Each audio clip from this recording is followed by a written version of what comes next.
Everything is so expensive these days, and that's especially true if you have a family. This is the only new vehicle I can afford right now. So that's why I put together a list of my favorite family haulers that you can buy if you have a budget of about $50,000. You'd be surprised by just how much vehicle $50,000 can buy you these days. And my criteria was very simple. They all had to have 3 rows of seats.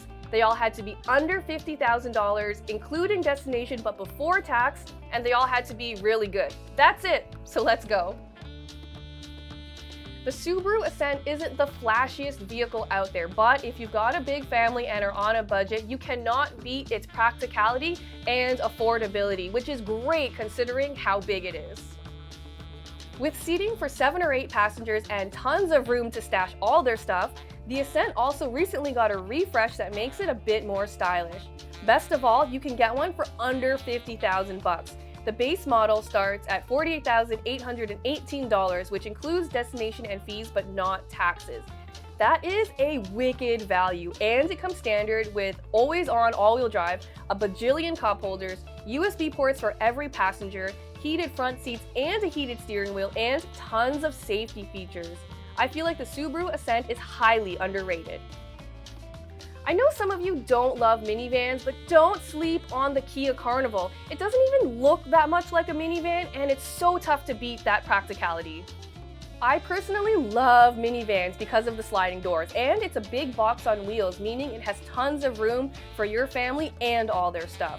A base one goes for $43,706, including destination and fees, but if you have a bit more budget to play with, I recommend going for the hybrid version, which goes for $49,751 before tax. That is an incredible value, and with a fantastic fuel economy rating of 7.2 liters per 100 kilometers combined, you'll also be saving money on gas too. According to Natural Resources Canada, getting the hybrid will save the average family $1,200 a year on gas. And the base model comes standard with heated everything: front seats, steering wheel, washer nozzles, windshield, and side mirrors. There's tons of storage space and those super practical power sliding doors, and a super long list of safety and driver assistance features. The Hyundai Santa Fe is completely new, and it has a fresh boxy look that really helps it stand out in its segment. I also love the fact that the hybrid model is cheaper than the non-hybrid model, so that's the one I recommend. The Santa Fe Hybrid starts at $45,405 before tax, but including destination and fees, which makes it a bunch more affordable than the Toyota Highlander Hybrid. It has a combined fuel economy rating of 6.9 liters per 100 kilometers, which is incredible considering its big size and standard all-wheel drive. With the extra practicality of a 3rd row of seats, some clever storage solutions, and a user-friendly interface, the Santa Fe Hybrid would be a great choice for a family that wants something that's both stylish and efficient. The Kia Sorento Hybrid is another one of my favorites because it has the added practicality of a 3rd row of seats, but it doesn't feel too big to drive, so when you're out on the road, it is very manageable. And of course, I'm going to recommend the hybrid version because I love hybrids, but I also think that families on a budget are going to appreciate those extra gas savings. The hybrid model starts at $48,606, including destination but before tax. And for that, you get a beefy-looking SUV with 3 rows of seats, room for 6, and a combined fuel economy rating of 7 liters per 100 kilometers. It's user-friendly, it has lots of safety features, and it's quite similar to the Hyundai Santa Fe Hybrid that we just talked about, but it is a little bit more expensive.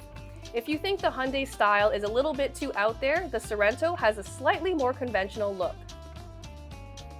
Mitsubishi doesn't get a lot of love, but the Outlander meets all my criteria, and I think it would be great for a family on a budget. And guess what? When I drove it, I actually really liked it.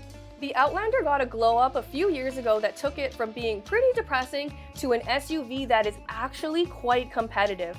It's pretty user-friendly. It has a combined fuel economy rating of 8.8 liters per 100 kilometers, lots of great safety features, standard all-wheel drive, and it actually shares a lot with the Nissan Rogue, but that doesn't offer a 3rd row of seats like this one does. Impressively, the fully loaded top trim will cost you just $49,344, and that comes standard with heated seats in the 1st and 2nd row, seating for 7, a wireless phone charger, and lots more. This list might surprise you in a couple of ways, but if you have a bit more budget to play with, that opens up your options significantly to vehicles like the Toyota Highlander and the Chevy Traverse, which are both awesome but didn't quite meet my $50K cutoff. I hope you found this video useful. Maybe you know someone who's shopping in this segment for a 3-row family hauler. Send this video to them and make sure to subscribe.